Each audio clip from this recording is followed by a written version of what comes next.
Now, I'm not sure if you saw this already, but one of our least favorite attorneys general, that's how she says it, these attorneys generals, Letitia James, is back in the news again. And surprisingly, CNN finally did some pushing back. Now, we know typically when they let left-wing extremist politicians on there, they let them spew all of the lies and all the BS, and they never push back. They never ask follow-up questions, but let a conservative go on there. They try to beat them back, and the host of a typical left-wing show that's supposed to be a moderator and just a host interviewing a guest ends up turning into a debater on behalf of the Democrat Party, trying to call Republicans out, trying to push back against their talking points. But whenever a Democrat go on there, they never do that. It's almost as if the owners of these companies give marching orders to their people and say, you better not ask a follow-up questions. I mean, because sometimes they leave major cliffhangers there, and you're like, just ask. Don't let them leave with that BS. Ask why. Ask how they got there. It's just like the whole thing with this epilator, and I'm going to get to it. And y'all know when I say epilator, Jeffrey Epilator, I'm talking about Jeffrey, who, that's all in the news cycle because YouTube was in you. Now, they're using the old distraction tactic. Now, we know that Obama and Biden had those files all of those years. And if there was anything incriminating against President Trump in it, it would be ran on news cycles 24/7. 24 hours a day, 7 days a week, globally. And so the fact that we now find out from declassified documentation that during the intelligence briefs that presidents get, they literally had Obama instructed them to remove the information as far as about the Russian and intelligence and what was going to remove it from the intelligence briefings, the daily briefings. Then he classified the documents at the highest level and buried them deep.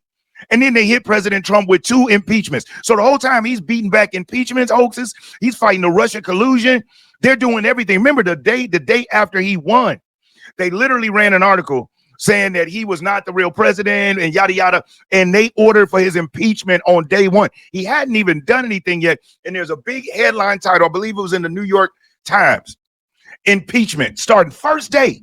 So now we find out that Obama manipulated the game, and it's not any speculation or allegedly. It is a fact with declassified documents, the meeting notes, the emails, Obama's signature, not to mention the whistleblower testimony. And there's more and more coming because now when President Trump dropped that bombshell and you got Tulsi Gabbard, the people who are waiting in the wings saying, I'm not saying anything until they make a real big statement and a movement and push towards it. Once they did, the floodgates are open. And remember now, we got chefs passing away on Obama's properties that had been with them at the White House and at their house, who were accomplished swimmers that just pass away in the little pond or lake behind their house.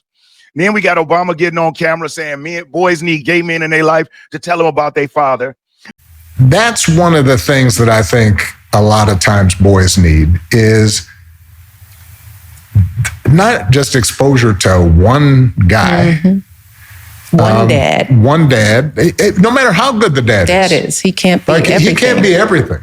And then that boy may need somebody to give the boy some perspective on the dad. Yeah, right? Yeah. One of the most valuable things I learned as a guy was I had a gay professor in college at a time when openly gay folks still weren't out of line, who became one of my favorite professors and was a great guy and would call me out when I started saying stuff that was ignorant. You need that to show empathy and kindness. And by the way, you need that person in your friend group so that if you then have a boy who's gay or non-binary or what have you, they have somebody that they can go, okay, I'm not alone in this. And that hurt a lot of people, especially black people, y'all, because I've been telling folks about these folks. And, and one thing about black folks, they've been loyal to that Democrat Party because they believe that civil rights movement was a Democrat movement. They don't know that was a Republican-led House and Senate that voted with Lyndon Johnson to help get civil rights to black people. They don't know the Democrat Party filibustered that and didn't want it to happen. And then they lie and say, the Republicans today were the racist Democrats yesterday. No, they not. Because Joe Biden spoke at Robert Byrd, the West Virginia senator's eulogy in like 2013 or 2016. This man was literally the exalted cyclops of the KKK and was a West Virginia senator. The Dixiecrats, those were Democrat Klansmen, slave owners. So it's always been the Republicans, Abe Lincoln, And so now with this Obama thing, let's connect it back to Letitia James. Now, she's deep within that Obama network. You know, she jumps up there and sees this attorneys generals. And ever since that mortgage case had dropped with her and the fraud, the gate's just getting bigger and bigger and bigger. Now she's being linked to funds being funneled to different T groups. You know, when I see T groups, the people that want to hurt America, to different T groups that she had nothing to do with. We got the $10 million slush fund that Kathy Hochul created to cover the legal fees for Letitia James on the back of the taxpayers. Now, she typically has made her rounds only on MSDNC, but she stepped up to CNN. Both networks have low viewership. CNN's is even lower. But I want to show you a clip of Letitia James, and you watch as she gets frazzled. But at the same time, Brianna did a good job, but she could have did more. Matter of fact, let's get into this article real quick, and then I'll get into that clip. So CNN's Brianna Keelar presses Letitia James after a Border Patrol agent was pow-powed by an undocumented immigrant in New York.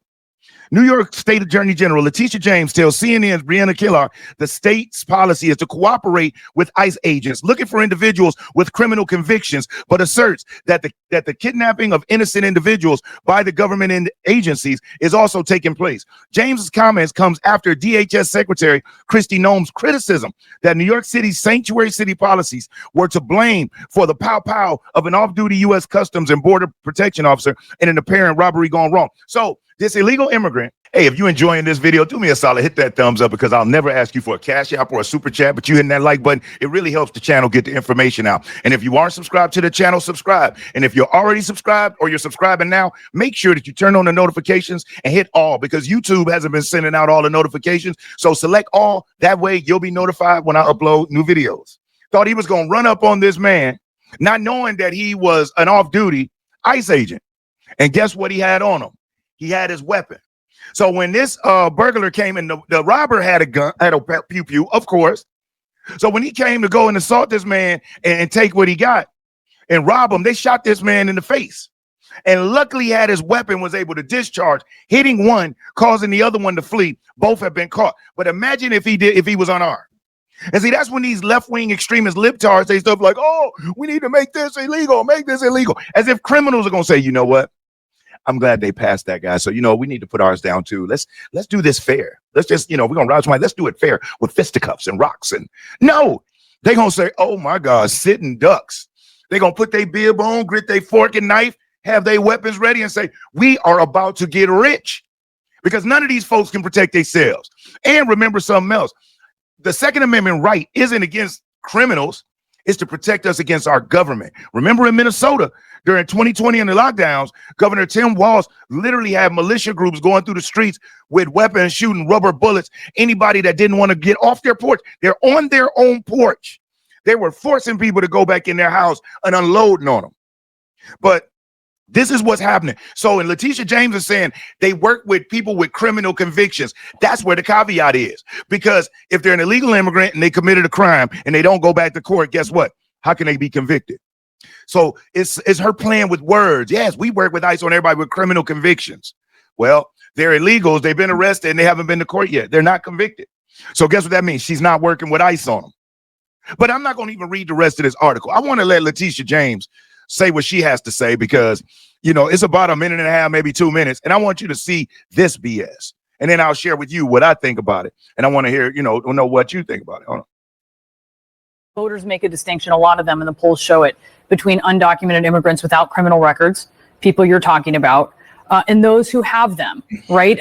Especially in these extreme cases, like we look at in this case in New York City.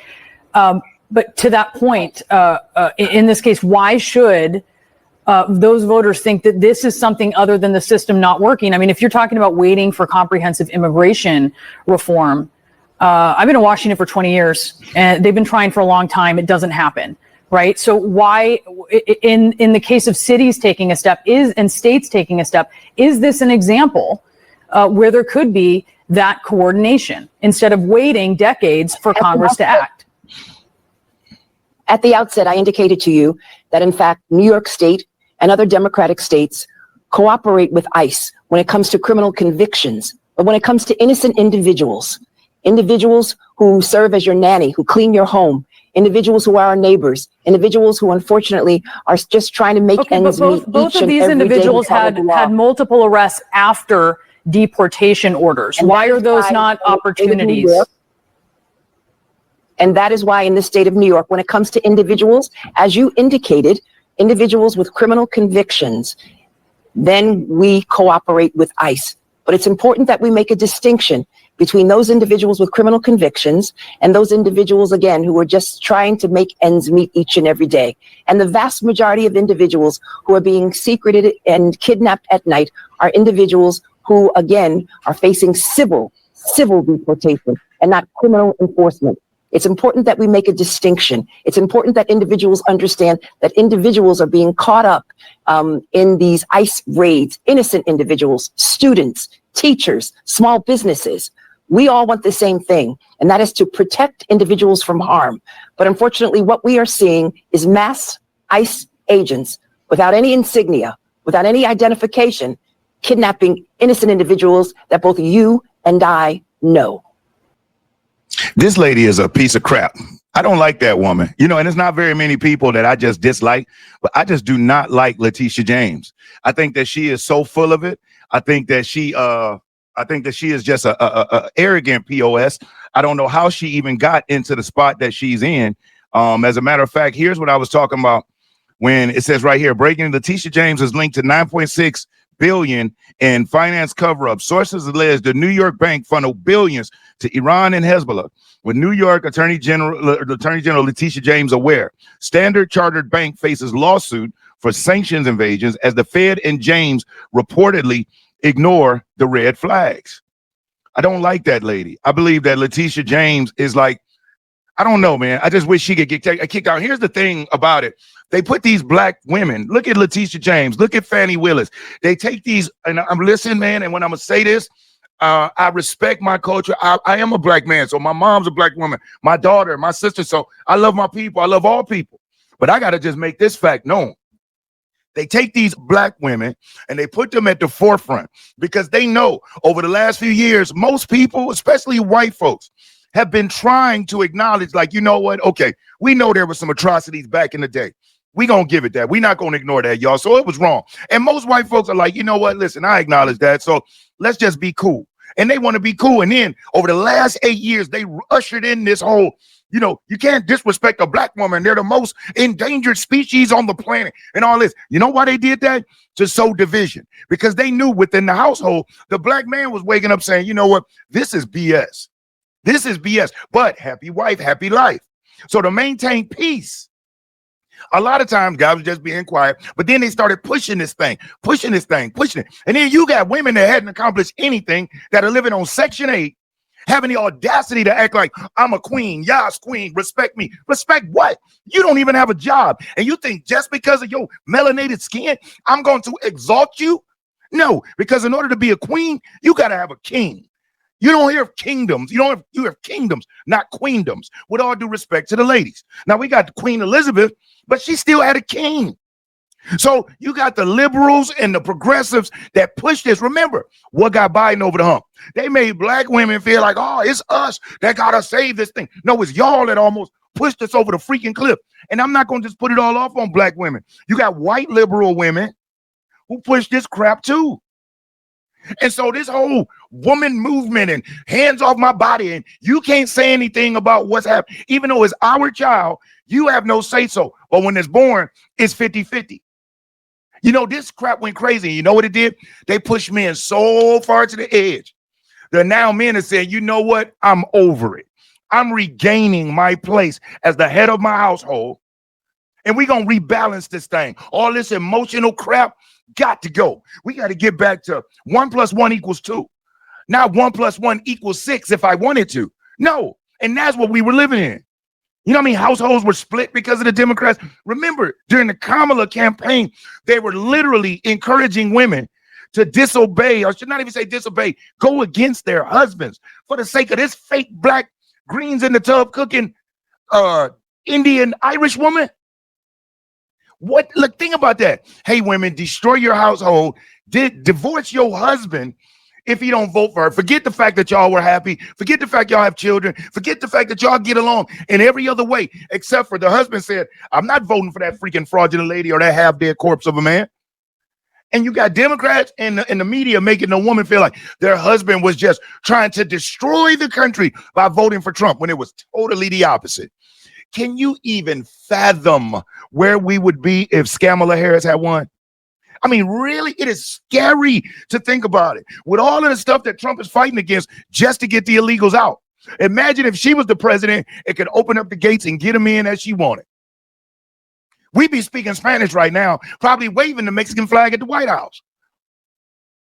But I want to see that lady. You know, I'm not one that want to see people locked up. So let me rephrase it. Whatever just do is coming to that woman, I want it to happen with the hammer. Same thing with Obama, telling boys they need a gay man, even though he don't have sons. How can any man with no sons try to tell us how to raise them? I got 2 grown men sons. Never had a gay man say, hey, bud, can you come over here and talk to my sons and tell them how I'm not enough? You know what I mean? It's crazy. I'm sick of them. Time for them to go, and they've lost their influence. So, you know, I just wanted to come out and show you that, yeah, CNN did try. You saw Brianna push back a little bit, which is a heck of an improvement for them. But, you know, I just wanted to bring it. So tell me, what are your thoughts? How do you feel about Letitia James and the fact that this undercover border agent had his firearm, saved his life, was able to hit one, got the other one caught up, had his face blown up, but he's still alive? But yeah, you got this woman still trying to defend it while saying we're fighting for democracy. When they say they're fighting for democracy, they're literally fighting for their democracy, meaning the Democrats, where they can do, say whatever they want. They're not fighting for ours because we're not in a democracy. We're in a republic. And when you look up the definition of democracy, which was originally rooted from the Latin and the Greek, look up what it means, and you'll realize that's a terrible word. We live in a republic, not a democracy. And they've tricked everybody into using that word. And words have power, and they know that. They know that. So listen, man, and I just get hyped talking about this. So I got more videos coming out the pike, so y'all get ready. But if you enjoyed this video and you still here with me, thank you. Hit that like button. If you aren't subscribed already, subscribe and leave a comment. Tell me what you think. Most importantly, I want you to stay safe and you be great. I'm Brian Maxwell saying I look forward to seeing you at the top. Over and out, y'all.